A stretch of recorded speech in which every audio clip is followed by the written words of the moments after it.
deals the cards as a meditation, and those he plays never suspect. He doesn't play for the money he wins, he doesn't play for respect. He deals the cards to find the answer, the sacred geometry of chance, the hidden law of a probable outcome, the numbers lead a dance. 예, 반갑습니다. 저는 지금 삼성경제연구소에서 일하고 있는 윤순봉 사장입니다. 제가 삼성의료원의 CEO를 한 4년 8개월, 5년 이 정도를 했고, 그래서 같이 있던 이용쌤이 꼭 나와달라고 말씀을 해서 나오기는 나왔는데, 앞 시간에도 이야기를 들어보니까 앞에 말씀하신 분들은 주로 이제 자연과학 쪽 많이 하시는 분들이고, 저는 사회과학을 한 40년 한 사람이기 때문에 오늘 말씀드릴 용어가 조금 차이가 날지도 모르겠습니다. 근데 제가 오늘 여러분들께 드리는 말씀에 나오는 그런 용어들은 이미 사회과학 쪽에서는 많이 쓰고 있는 용어들이니까 한번 열린 마음으로 너그러이 한번 들어보시면 도움이 되시지 않겠나, 이런 이야기입니다. 그래서 제가 당초에 이영쌤한테 받은 제목이 Responsibility하고 Professionalism, 이런 주제를 받았는데, 그 전제가 되는 환경에 대해서 한번 저희들이 리뷰를 미리 해봐야 되겠다. 왜냐하면 이 사람이라는 게 원래 환경 적응적인 동물이고, 또 저희 의료계가 또 주변 환경에 따라서 많이 움직이니까, 그래서 제목 속에 첫 번째 주제를 자이트가이스트, 요새 많이 쓰는 시대 정신이라는 이야기입니다. 이 시대 정신을 먼저 한번 훑어보고 세상이 어떻게 바뀌느냐라는 이런 환경 속에서 우리의 책임과 이 프로 정신, 이런 식으로 전체를 진행을 해 들어가도록 하겠습니다. 먼저 자이트가이스트에 대해서 말씀을 드리죠. 최근에 언론 보면 각 대선 주자들이 시대 정신 이런 이야기를 많이 하는데, 이거를 대표하는 이야기가 자이트가이스트라는 이야기입니다. 여러 가지 용어로 표현이 됩니다만은 제일 밑에 있는 영어로 된 표현, Spirit of Age. 현 세대를 살아가고 있는 사람들이 머릿속에 어떤 생각을 갖고 있느냐라는 거죠. 최근에 전 세계 또는 대한민국을 둘러싸고 있는 시대 정신은 뭘까요? 2, 3년 전부터 나타나기 시작하는 용어가 프로테스트라는 용어입니다. 분노하라, 저항하라. 타임즈의 커버 스토리가 그렇고 포린 폴리시의 커버 스토리가 이렇습니다. 1, 2. Check me out right here, yo. Yo, the sun don't shine forever, but as long as it's here, then we might as well shine together. Better now than never, business before pleasure. P. Diddy and the fam, who you know do it better. Yeah, right, no matter what, we airtight. So when you hear something, make sure you hear it right. Don't make an ass out of yourself by assuming our music keeps you moving. What are you proving? You know that I'm 2 levels above you, baby. Hug me, baby. I'ma make you love me, baby. Talking crazy ain't gonna get you nothing but choke. And that jealousy is only gonna leave you broke. So the only thing left now is God for these cats. And babe, you know you're too hard for these cats. I'ma win cause I'm too smart for these cats. While they making up facts, we waking up plaques. In the commission, you ask for permission to hit him. He don't like me, him and wild wife, he was with him. You heard of us, the murderers, most shady, been on the low lately. 전 세계 시민들, 또 대한민국 국민들이 분노를 하고 있습니다. 도대체 왜 분노를 하고 있을까요? 옛날에 지나간 패러다임, 지나간 시절, 과거 한 3, 40년 동안 전 세계와 대한민국을 돕고 있던 시대 정신이 이제 수명을 다했기 때문입니다. 지난 시절의 시대 정신을 정리해서 말씀을 드린다고 그러면 소위 말하는 신자유주의에서 나오는 카지노 캐피탈리즘, 돈이 최고다. 샬롯 캐피탈리즘, 피도 눈물도 없다. 피스톨 캐피탈리즘, 권총 자본주의, 힘센 자가 승자가 독식을 한다는 거죠. 이 카지노 캐피탈리즘이라는 거의 출발점은 돈이 많으면 우리는 행복해진다. 돈 많이 벌면 된다. 라는 이야기고요. 세계에서 돈이 가장 많은 월스트리트가 카지노로 투기장으로 바뀌었습니다. 우리나라 주부들이 아침에 일어나자마자 눈 뜨자 제일 먼저 보는 게 어제 나스닥의 종가가 얼마에 끝이 났느냐 이런 거거든요. 세계 전체가 돈 중심으로 재평이 되고 있습니다. 두 번째가 샬롯 캐피탈리즘입니다. 이거는 셰익스피어가 쓴 베니스 상인이라는 데서 나오는 이야기죠. 이 샬롯이라는 유대인 그 수준노, 그 고리대금업자죠. 이 사람이 안토니오한테 돈을 빌려줬는데 안토니오가 돈을 갚지 못하자 심장에 가장 갖고 있는데 살 2파운드를 도려내자. 이런 피도 눈물도 없는 자본주의. 이런 걸 저희들은 샬롯 자본주의라고 그러죠. 피스톨 자본주의라는 것은 권총 자본주의입니다. 하드 캐피탈리즘입니다. 무력을 가지고 또는 금력을 가지고 또는 자본을 가지고 세계를 지배하는 이런 형태. 그래서 성자가 모든 걸 독식하는 사회. 그래서 winners takes all이라고 저희들이 표현을 하는데요. 이런 사회. 그래서 우리가 팍스라고 할 때 팍스가 피스, 평화를 뜻하는데요. 로마가 지배했던 세상, 몽고가 지배했던 세상, 영국이 지배했던 세상, 미국이 지배했던 세상. 이런 것들이 과연 평화가 왔을까요? 그래서 과거의 시대 정신은 아까 제가 세 가지로 정리를 해서 말씀을 드렸는데요. 카지노, 샬롯, 피스톨입니다. 여기에 대해서 세계 시민들과 대한민국 국민들이 분노를 하고 있는 거죠. 그래서 최근에 새롭게 나오고 있는 키워드가 카지노가 아니고 행복이고 샬롯 대신에 박애 자본주의가 나와야 되고 피스톨 대신에 스마트 자본주의가 필요하다. 이런 이야기가 나옵니다. 먼저 행복부터 말씀을 드리겠습니다. 1974년도에 이스틀린이라는 경제학자가 아주 재미난 이야기를 했습니다. 이스틀린의 파라독스라는 건데요. 이 사람이 주장은 이겁니다. 대개 소득이 2만 불 이상 넘어가게 되면 국민 소득이 아무리 증가하더라도 국민들 행복은 늘어나지 않더라. 2만 불 밑에는 그 비례관계가 있지만 2만 불 넘어가면 이 소득의 증가와 행복의 증가는 비례하지 않는다. 라는 주장을 냈고 그 이후에 많은 국가들에서 이게 실증이 되었습니다.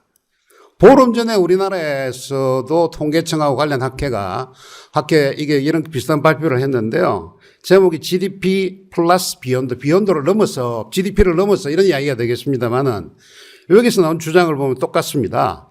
우리가 지난 10년 동안에 GDP가 30% 이상 올라갔는데 행복도는 10%에 그쳤다. 증가가 10%에 그쳤다. 이런 결과가 나왔죠. 그리고 한 열흘 전에 나온 통계를 보면 그럼 과연 대한민국이 이게 외형에서 보면 전 세계 10등에 13등인데 행복지수는 어느 정도 될까? 보시는 바와 같이 세계 56등으로 지금 되어 있습니다. 우리나라의 실정은 현재 이런데요. 그러면 소위 자본주의 종주국들, 미국이나 영국이나 프랑스는 과연 어떻게 움직일까를 살펴봐야 됩니다. 먼저 이 자본주의 종주국들은 두 번의 위기를 거쳤죠. 97년도 위기하고 2008년도 경제 위기를 거쳤는데 거치고 나서 크게 세 가지 차원으로 운동이 진행이 되고 있습니다. 그 첫 번째가 매크로 차원에서 보면 프랑스에는 GNH, 그다음에 메소 차원에서 보면 영국은 해피니스 매니페스토, 또 마이크로 차원에서 보면 미국은 긍정심리학이라는 게 진행이 되고 있습니다. 먼저 프랑스부터 말씀을 드리겠습니다.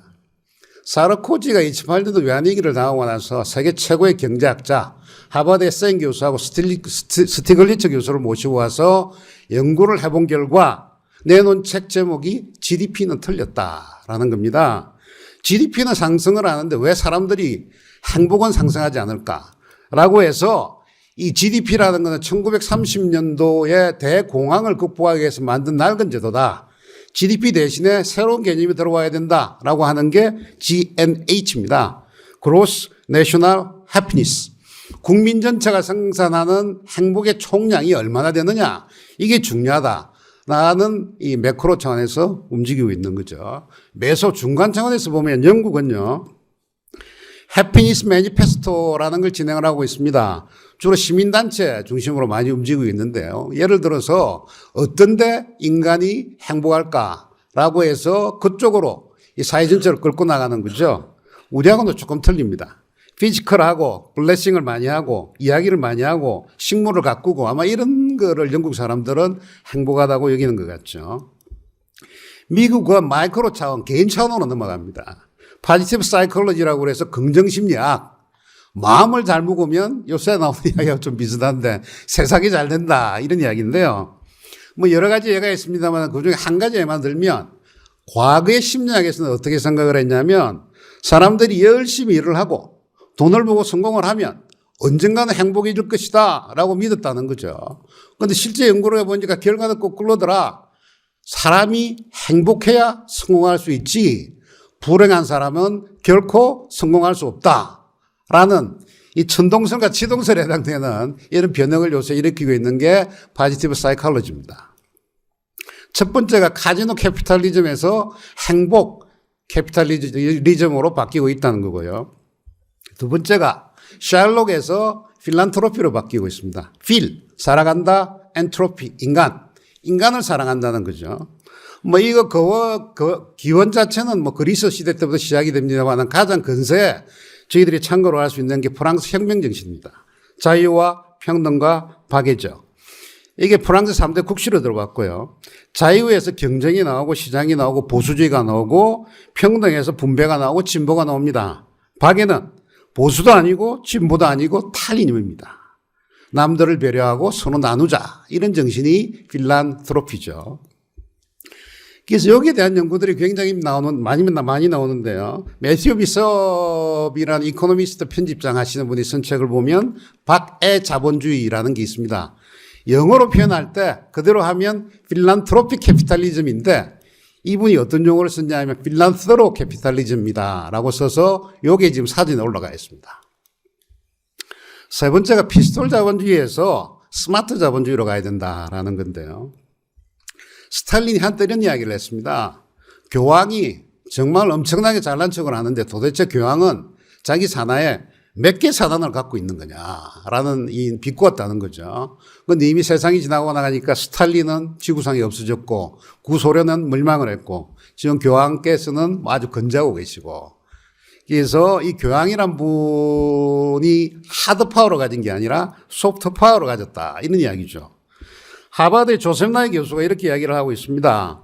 원래 대부분은 과거 때부터 마키아벨리즘에서 나온 거는 강한 힘, 군사력, 무력, 경제력 이런 걸 가지고 세계를 지배를 해야 되는데 사실 지나고 보니까 세계를 지배하는 원칙은 바뀌어야 된다. 소프트 파워다. 예를 들면 코카콜라다, 뭐 음악이다, 미술이다, 예술이다 이런 거로 세계를 지배하자라고 하는 게 소프트 파워고요.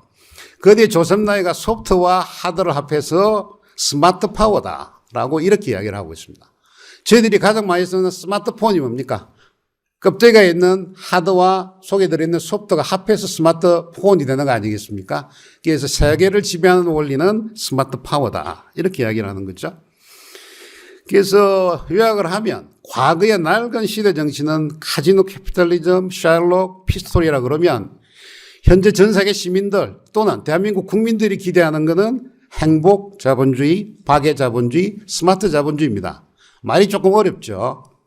제가 좀 조언을 해봤는데요. 행복이라는 게 즐겁다는 거고요.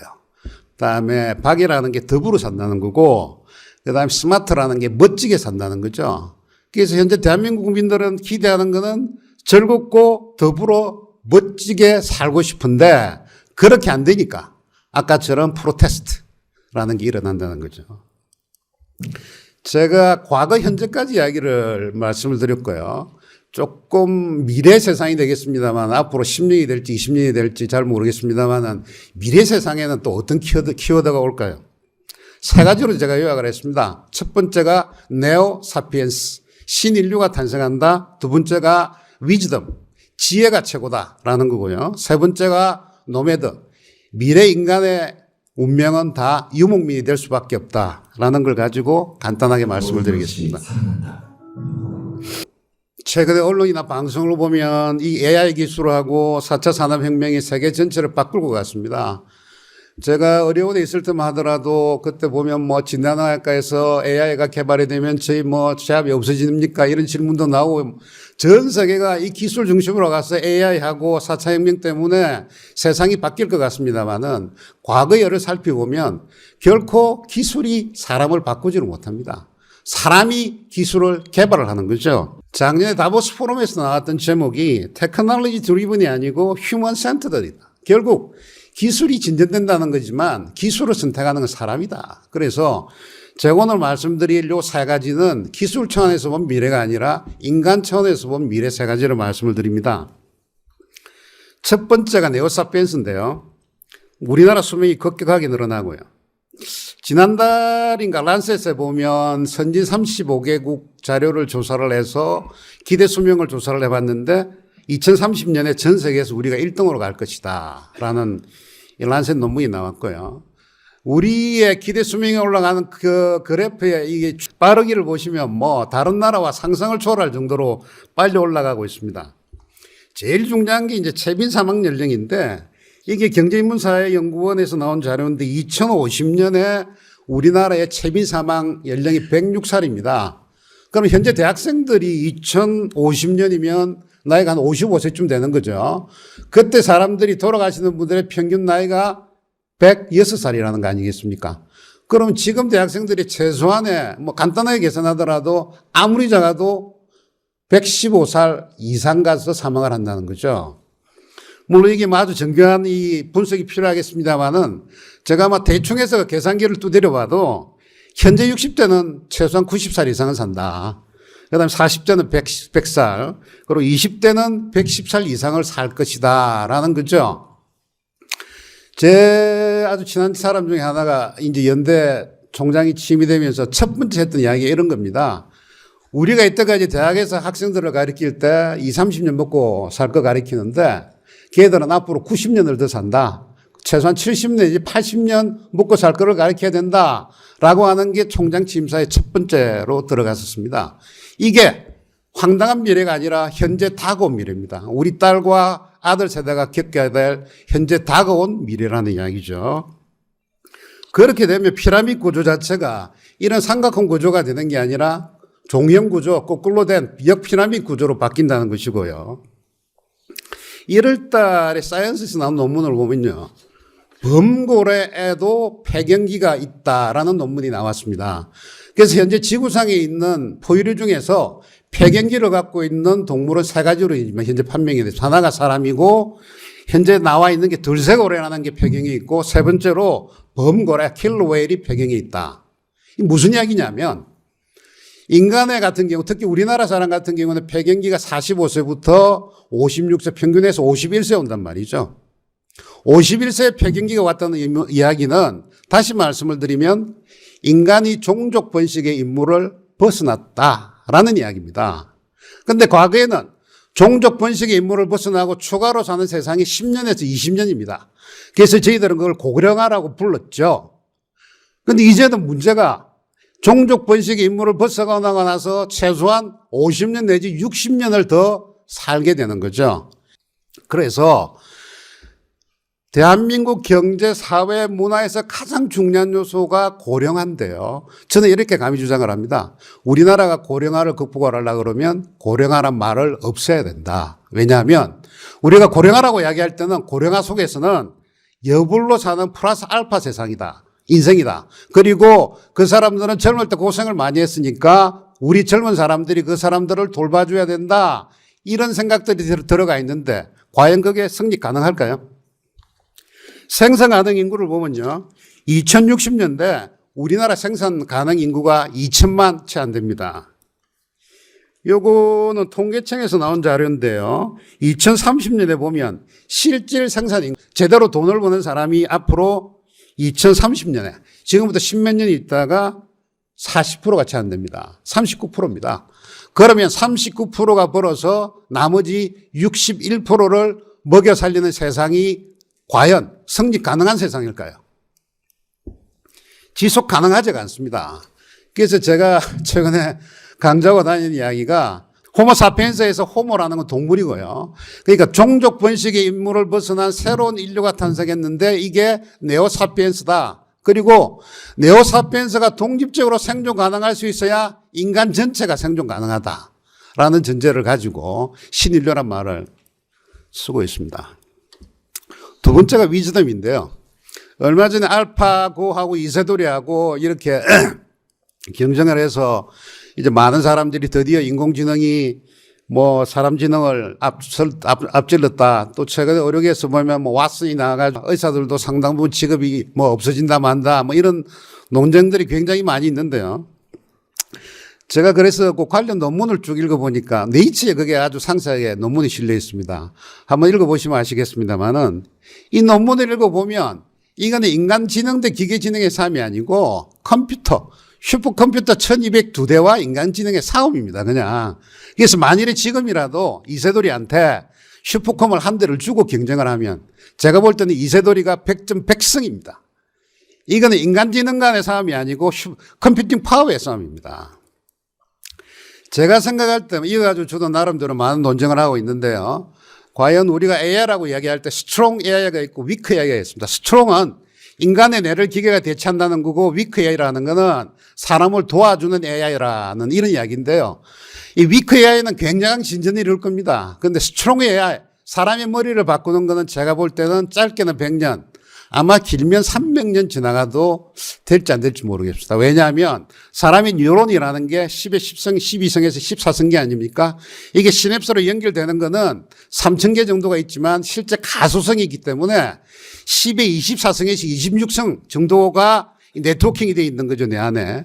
그거를 요만한데 내 사이즈로 이걸 압축을 하려고 그러면 현재 인간이 갖고 있는 기술 가지고는 도저히 불가능합니다. 뉴턴과 아인슈타인을 뛰어넘는 새로운 통일장이론, 유니파이드 필드 티어리가 나와야 됩니다. 저희가 볼 때 한 100년에서 한 300년 걸리지 않을까 싶은데 그때 되면 뭐 인간의 미래라는 건 저희들이 알 수가 없으니까요.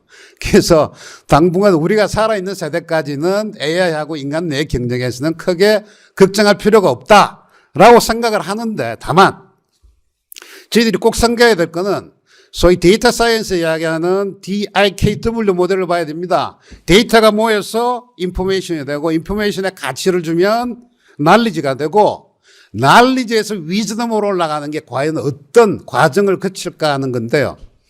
우리가 대개 AI에서 이야기하는 거는 이 날리지가 집중이 되면 언젠가 위즈덤으로 올라갈 것이라는 가정인데 저는 거기에 대해서 강한 반론을 제기를 합니다.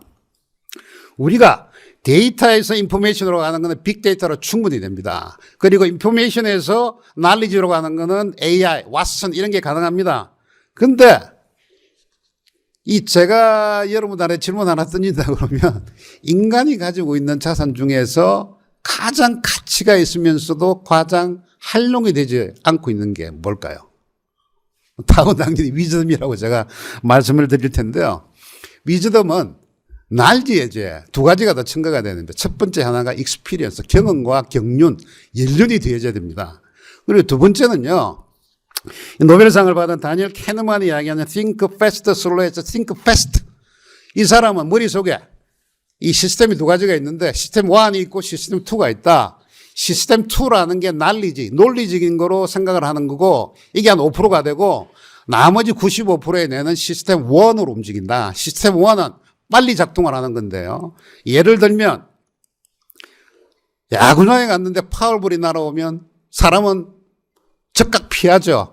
그게 시스템 1입니다. 이 동물적인 감각으로 애니멀 스피스로 피하는 거죠. 그런데 시스템 2가 작동을 해서 공이 날아오는 속도와 내 몸의 움직임을 하다가는 볼에 맞는 거죠. 사파리를 들어갔는데 사자가 달려옵니다. 그럼 시스템 1이 작동을 하면 직관, 인스팅트, 인스티튜션이 작용을 하면 차에 들어가서 숨죠. 그런데 사자의 속도를 계산하고 내 속도를 계산하다가는 사자에 먹혀 죽습니다. 이게 시스템 1이거든요. 그래서 이 위즈덤이라는 거는 날지에다가 경험과 경륜 플러스 시스템 1, 인투이션, 인스팅트 이런 것들이 합해지는 거.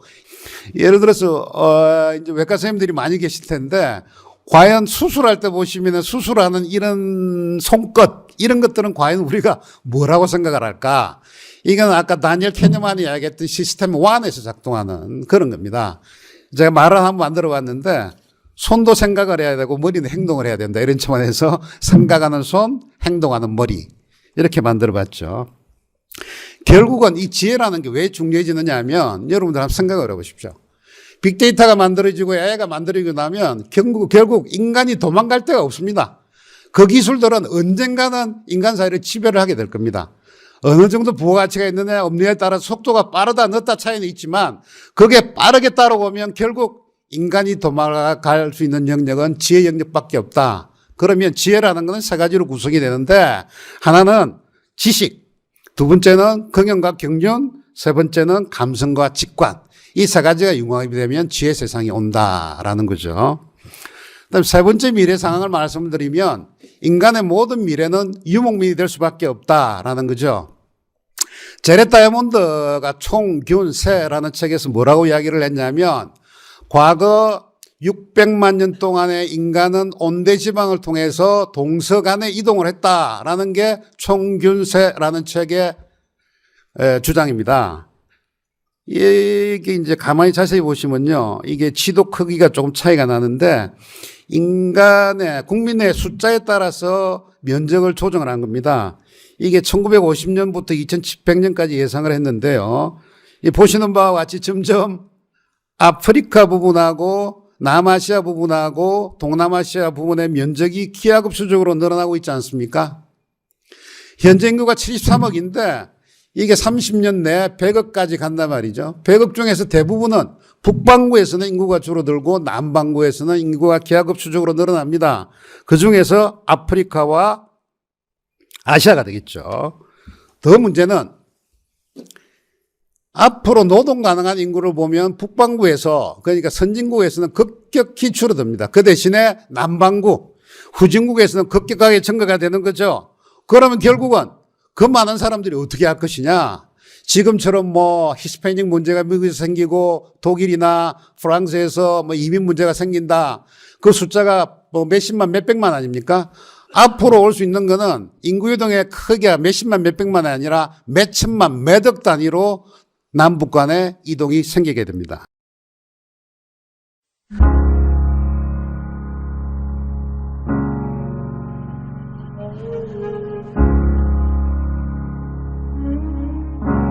Spend all your time waiting for that second chance, for a break that would make it okay. There's always some reason to feel not good enough, and it's hard at the end of the day. I need some distraction. Oh, beautiful release. Memories seep from my veins. Let me be empty. Oh, weightless, and maybe I'll find some peace tonight. In the arms of the angel, fly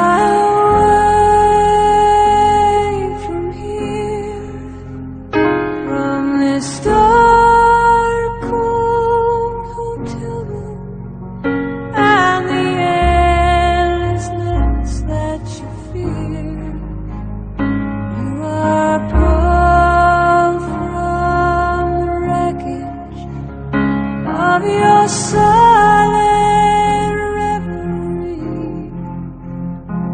You're in the arms of the angel. May you find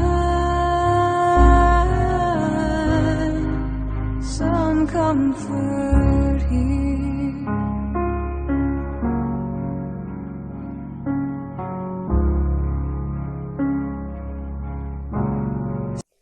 자크 아탈리라는 사람이 호모노마드라는 책에서 이렇게 이야기를 하고 있습니다.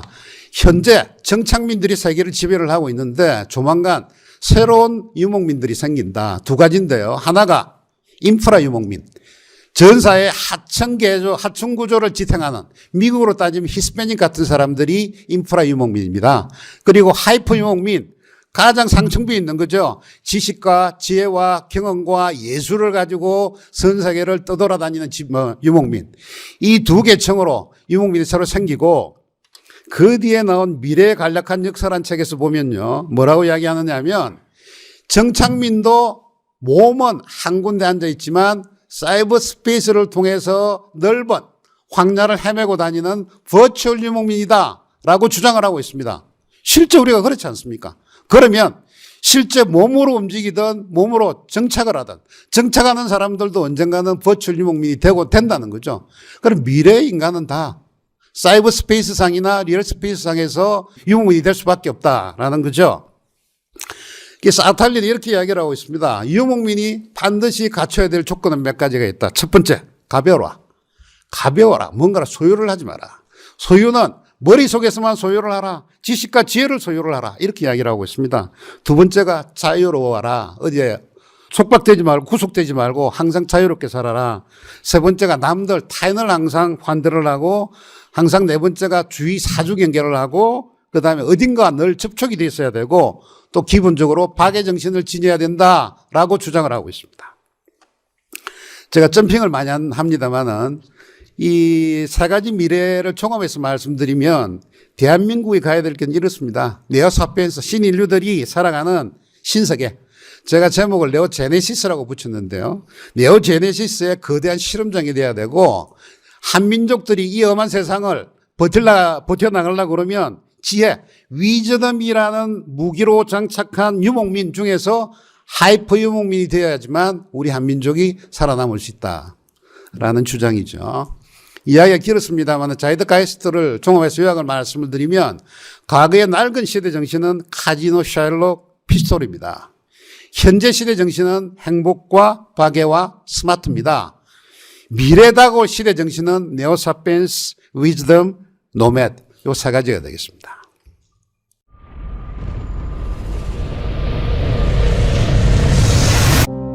우리는 환영받지 못할 것이다. 지금으로도 충분하다는 사람들에게 우리는 반갑지 않을 것이다.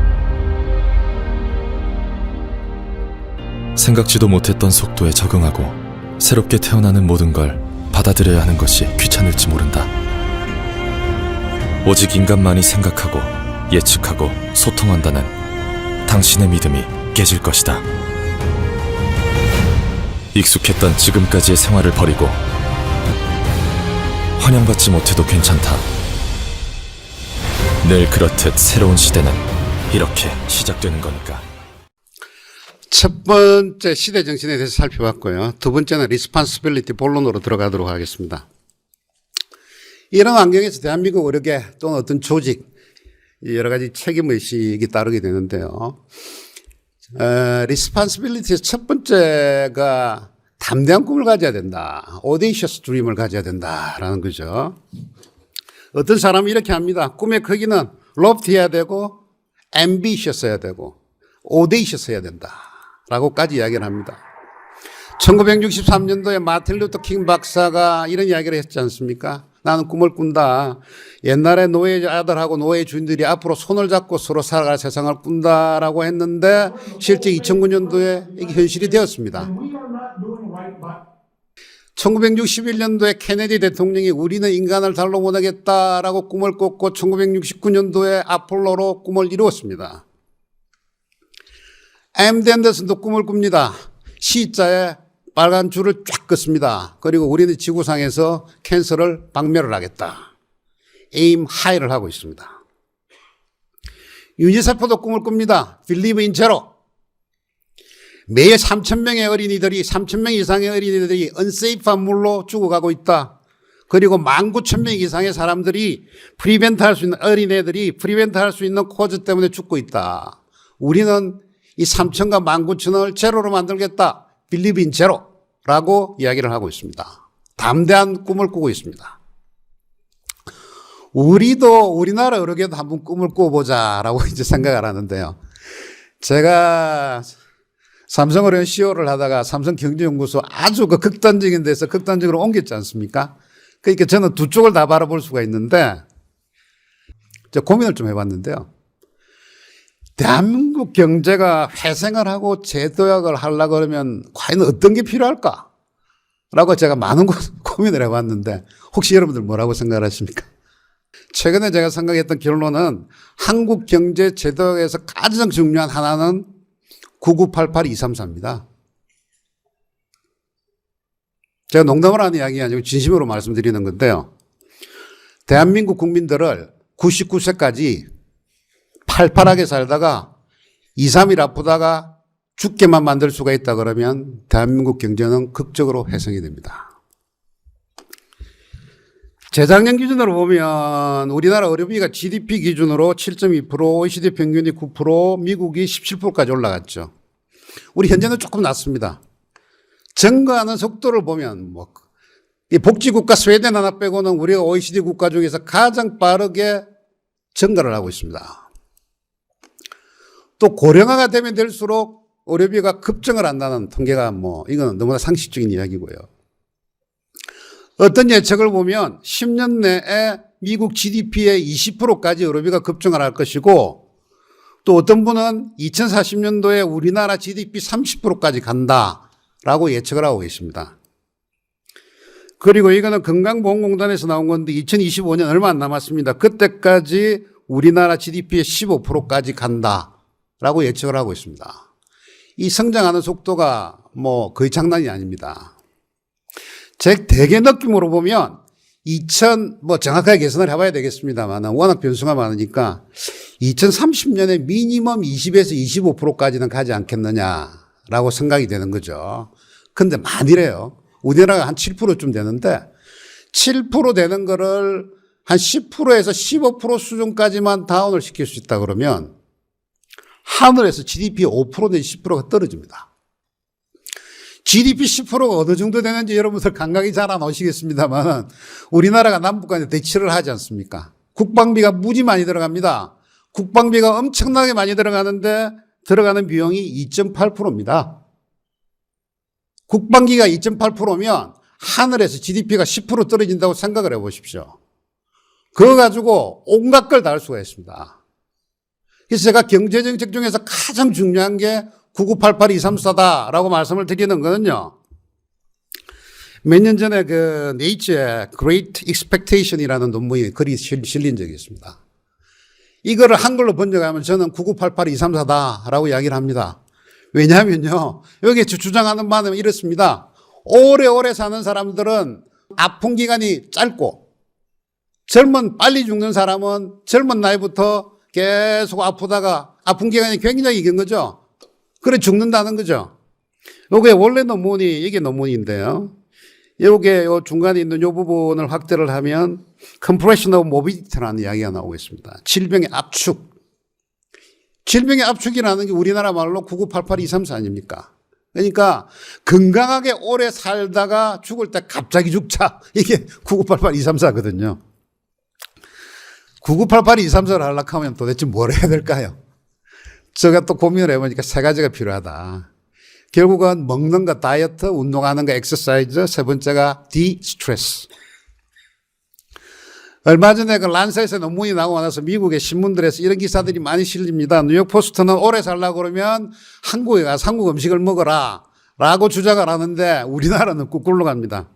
더 기가 막힌 거는 요새 젊은 특히 뭐 20대 이런 애들 보면 가방 안에 버터 뭐 치즈 넣고 다니는 거 아닙니까? 모 방송에서 고지방 다이어트 이게 패닉에 빠져가지고 요새 쇼핑몰에 가면 이게 뭐 버터와 삼겹살과 치즈가 동이 나서 살 수가 없다는 거 아닙니까? 그냥 막 부어 넣는 거거든요. 이게 한 10년, 20년만 지나면 심혈관계에 어떤 영향을 미칠지 상상을 할 수가 없습니다. 그래서 이런 차원에서 보면 이 우리나라의 아직 섭생 다이어트라는 게 참 문제다라는 생각인데요. 저도 이제 나름대로 이 체중이 많이 나가고 해서 이렇게 고민을 해보니까 에비던스 베이스드 다이어트가 뭐 여러 가지가 있는데 현재 US 뉴스 앤 월드 리포트에서 나온 거 보면 에비던스 베이스가 38가지가 있더라고요. 그럼 예를 들면 제 개인한테 맞는 거는 저는 찾아냈습니다. 제가 먹는 섭식은 기본적으로 팰리올리틱을 기본에 깔고 그다음에 탄수화물을 먹고 싶을 때는 지중해식을 하고 밤에 손님을 만나서 소주를 할 때는 트래디셔널 에이시안 다이어트를 합니다. 저는 개발을 했습니다, 스스로. 그렇지만 여러분들 보시면 미국 사람들한테 맞는 다이어트 습성에 대한 연구는 굉장히 많은데 대한민국 국민들한테 맞는 것은 연구 결과가 없습니다. 아무리 찾아봐도. 두 번째가 엑서사이즈 운동이죠. 세 번째가 디스트레스, 멘탈갑, 이거는 간단하게 넘어가겠습니다. 제가 말씀드리고 싶은 거는 9988-234를 하면 대한민국 경쟁이 해생한다. 이렇게 말씀드리는 거는 옛날에는 그게 다 구분해서 생각을 했습니다. 그만큼 의료정책이나 의료계 활동 자체가 대한민국 경제정책에 미치는 영향이 지금도 이미 큰데 앞으로는 결정적인 영향을 하게 될 것이다. 라고 보는 거죠. 제가 오디셔스 드림에 대해서 하나 말씀을 드렸고요. 그 다음에 상식적인 이야기를 하겠습니다. 플라톤은 세상 만사를 세 가지로 구성이 되어 있다고 보고 있습니다. 첫 번째 하나가 이데아, 지고지선한 거죠. 거기 현실에 투영된 게 리얼리티입니다. 그리고 그거에 그림자 같은 게 퍼셉션, 덧없는 거죠. 이 세 가지로 구성이 되어 있다라고 했는데요. 제가 세 가지를 가지고 리스폰시빌리티에 대해서 말씀을 드리면 먼저 이데아. 제가 이 삼성 어려운에 있을 때 5년 내내 머릿속에 갖고 있었던 생각은 과연 우리나라 의료계에는 영혼이 있는가? 삼성 의료원에는 영혼이 있는가? 삼성 설명원에는 영혼이 있는가? 이 질문을 매 아침에 한 번씩 던졌는데요.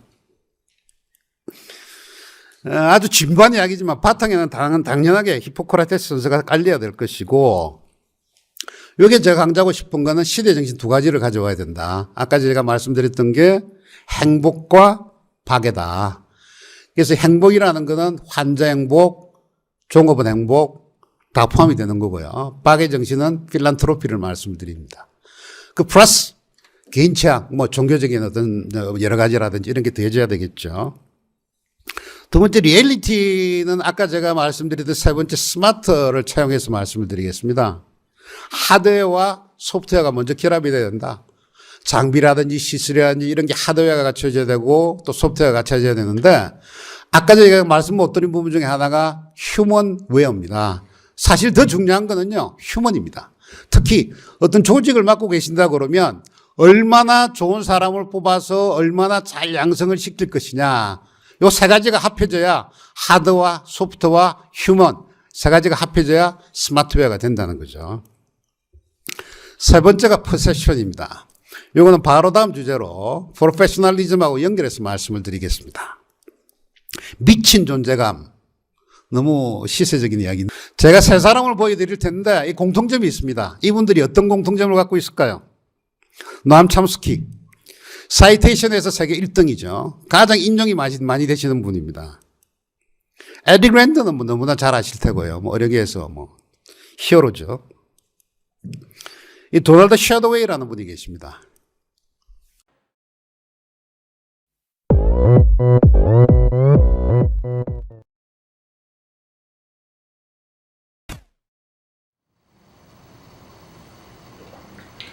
Open Chomsky style.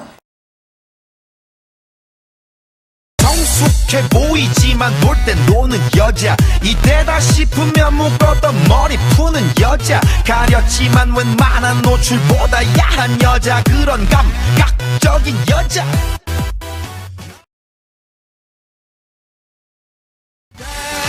사랑스러워.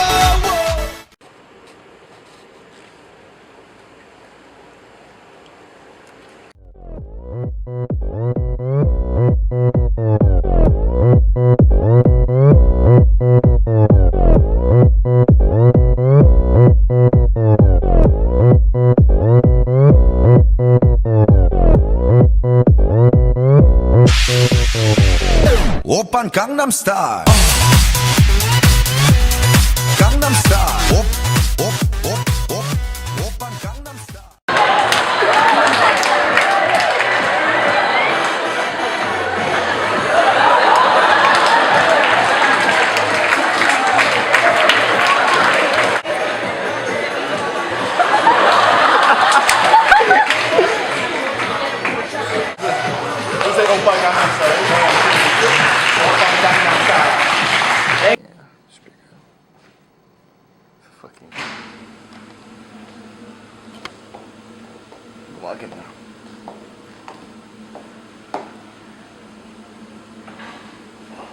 Look back and forth between the poster and professor.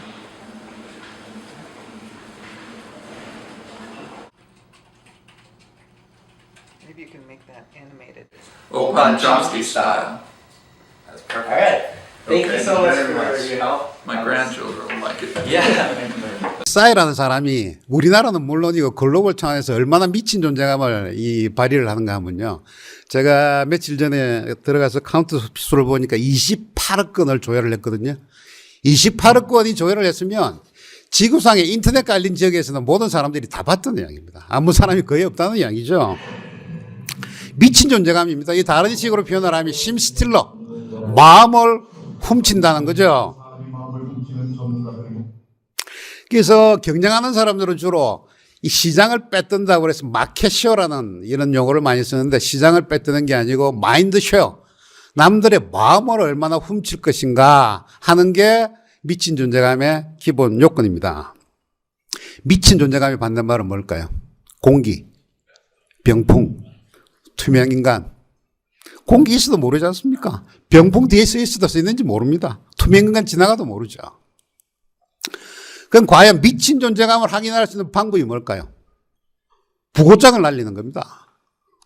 어떻게 부고장을 날리느냐? 만일의 가정을 하는 거죠. 자, 대한민국에 어떤 조직에 계시는 분이라 그러면, 조직을 맡고 계신다 그러면, 우리 조직이 대한민국에서 사라진다라고 가정을 하면, 대한민국 국민들이 얼마나 안타까워하고 가슴 아파할까? 가슴 아프다! 하면 미친 존재감이 있는 거고, 뭐 있어도 그만, 없어도 그만, 그럼 존재감 없는 거죠. 개인으로 보면, 내가 우리 사회, 내가 우리 조직에서 사라진다고 했을 때 주변 사람들이 얼마나 안타까워하고 가슴 아파할까라고 부고장을 한번 날려보십시오. 뭐 그저 그렇다 하면 공기자, 병풍이자 이렇게 되는 거죠. 미친 존재감을 가질 것이냐 안 그러면 공개가 될 것이냐 안 돼요. 두 가지 조건이 필요합니다. 미친 존재감을 가지려고 그러면 심볼과 차이, 심볼과 디퍼런스가 있어야 됩니다. 장보디라는 사람이 이렇게 이야기를 했습니다. 이 세상 삼라만상의 가치를 네 가지로 이야기를 했는데 첫 번째가 사용가치, 교환가치. 여러분들 뭐 잘 아시는 거고요. 이 사람이 주장하는 건 상징가치와 차이가치입니다. 예를 들어서 설명 말씀을 드리면 여자 핸드백 말씀을 드리면 핸드백이나 보자기나 똑같습니다. 물건을 산다는 사용가치는 똑같죠. 그런데 이게 가격이 매겨져서 매장에 올라가서 물건으로 팔리면 교환가치를 갖게 됩니다. 여기까지는 상식적이죠. 상징 가치는요. 그런데 이 핸드백이 에르메스가 만들어서 루이비통이 만든 에르메스가 만들어서 버킨백으로 되면 이 가격은 미니멈 3천만 원에서 3억까지 갑니다. 얼마 전에 클린트 이스트우드 딸 19살짜리 프란체스카 이스트우드가 10만 불짜리 핸드백을 불을 태워서 세상 사람들의 지탄의 대상이 됐습니다. 만일에 가정을 해보죠. 여기 버킨백입니다. 다른 장소에서 사진을 찍었는데요. 만일에 이 가방을 들고 두 분이 한 자리에서 마주쳤으면 어떤 일이 벌어졌을까요? 이것도 각각 다른 장면인데 셀레브리티들이 가방을 들고 다니는데 같은 버킨백입니다. 그런데 이 세 분이 한 자리에서 모였다.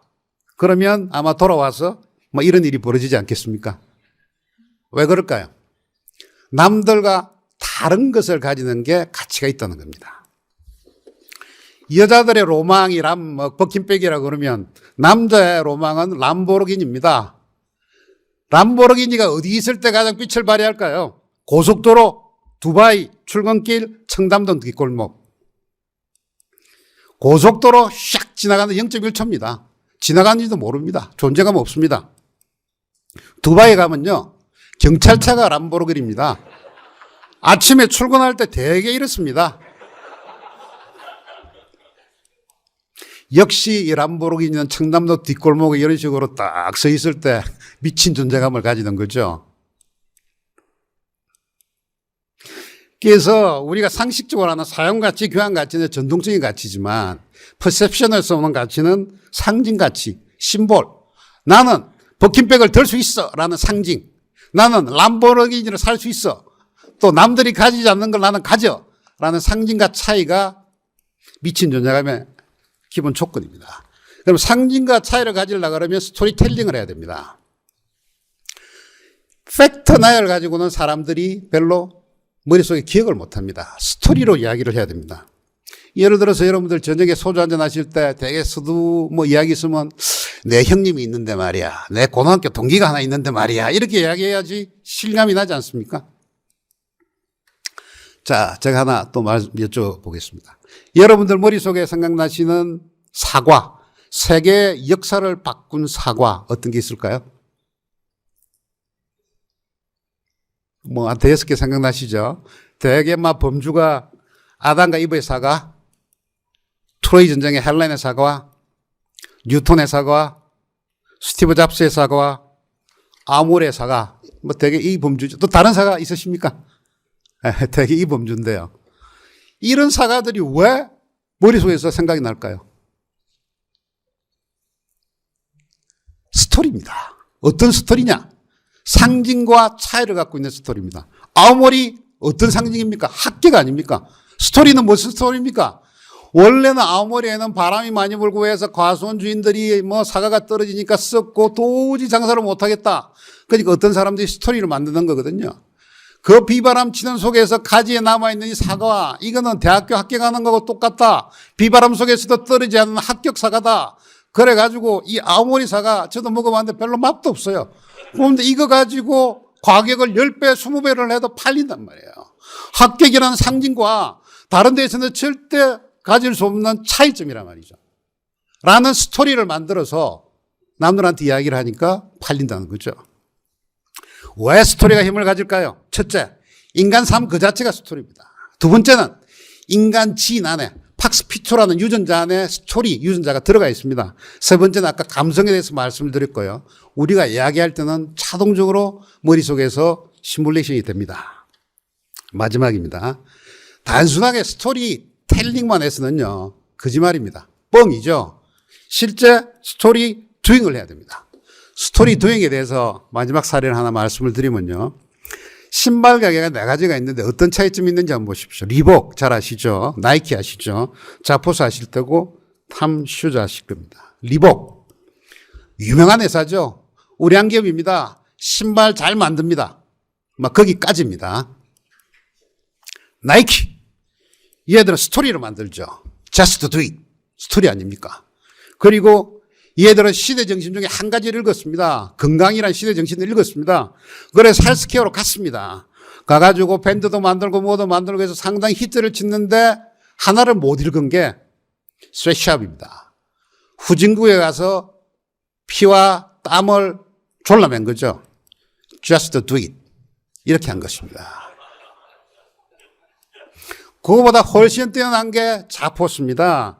이 자포스라는 이게 한 200~300명도 안 되는 신발 가게, 신발 쇼핑몰 아닙니까? 인터넷 쇼핑몰인데 이게 아마존에 12억 불, 그러니까 1조 4천억에 팔렸습니다. 왜 팔렸을까요? 이 자포스라는 회사는 스토리텔링을 하는데 무슨 스토리를 하느냐? 우리는 신발을 파는 게 아니라 행복을 판다 라고 이야기를 합니다. 이게 무슨 기업인지 뭐 놀러 다니는 건지 모를 정도의 스토리가 들어가 있습니다. 이 해피니스라는 것은 과학이 아니라 문화다라고 주장을 하고 있습니다. 네 번째가 탐즈 슈즈입니다. 뭐 보니까 저희 집의 딸도 탐즈 슈즈 별로 좋은 신발도 아닌데 계속 신고 다니던데요. 이 마이코스키란 분이 미국 분인데 이 리얼리티 쇼에서 당첨이 돼가지고 아르헨티나에 갑니다.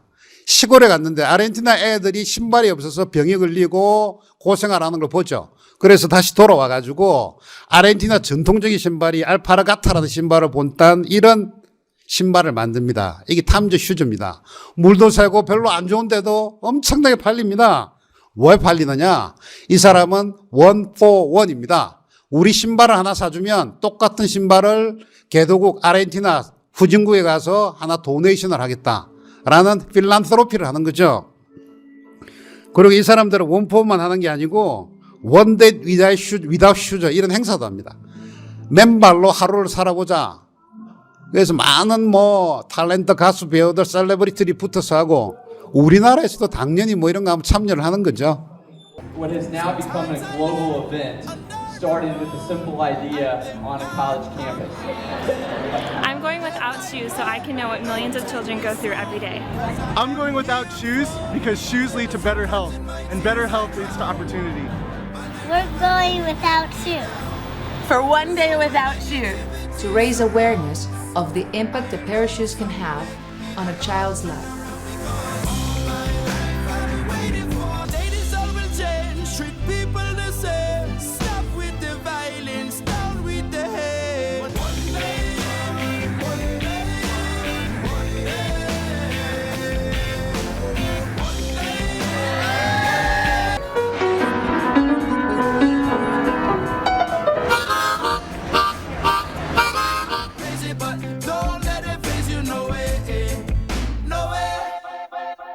네 가지 신발 가게인데요. 뭐 리복은 그런 신발 가게입니다. 그죠? 나이키는 시대정신 하나를 읽었고 하나는 놓쳤습니다. 자포스하고 탐조 슈즈는 행복이라는 시대정신과 박애라는 시대정신을 실천하면서 평판도 받고 돈도 엄청나게 많이 벌고 있습니다. 자, 제가 마무리를 하겠습니다. 시대정신은 과거에 카지노 캐피탈리즘, 셜록 피스토 캐피탈리즘 때문에 사람들이 흥분을 하고 또 여러 가지 문제를 일으키고 있습니다. 그래서 현재 모든 사람들이 생각하는 것은 카지노 대신 행복, 셜록 대신 박애, 피스톨 대신 스마트입니다. 그리고 미래에 다가올 키워드는 네오사피엔스와 위즈덤과 노매드입니다.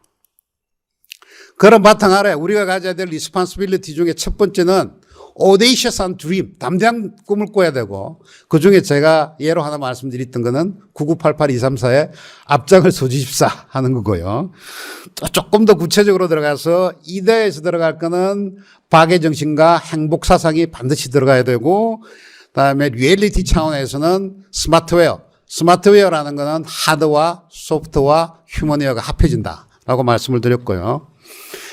프로페셔널리즘에서는 미친 존재감을 가지려고 하면 기본적으로 스토리를 가져야 되는데, 스토리는 상징성과 차이성을 반드시 가져야 되고, 그걸 스토리텔링을 하고 스토리 듀잉을 해야 되겠다라고 말씀을 드렸습니다.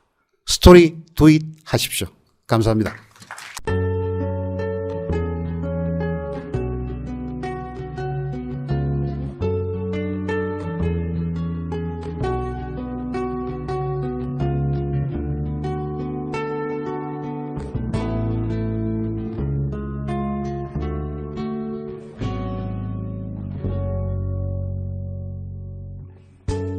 He deals the cards as a meditation,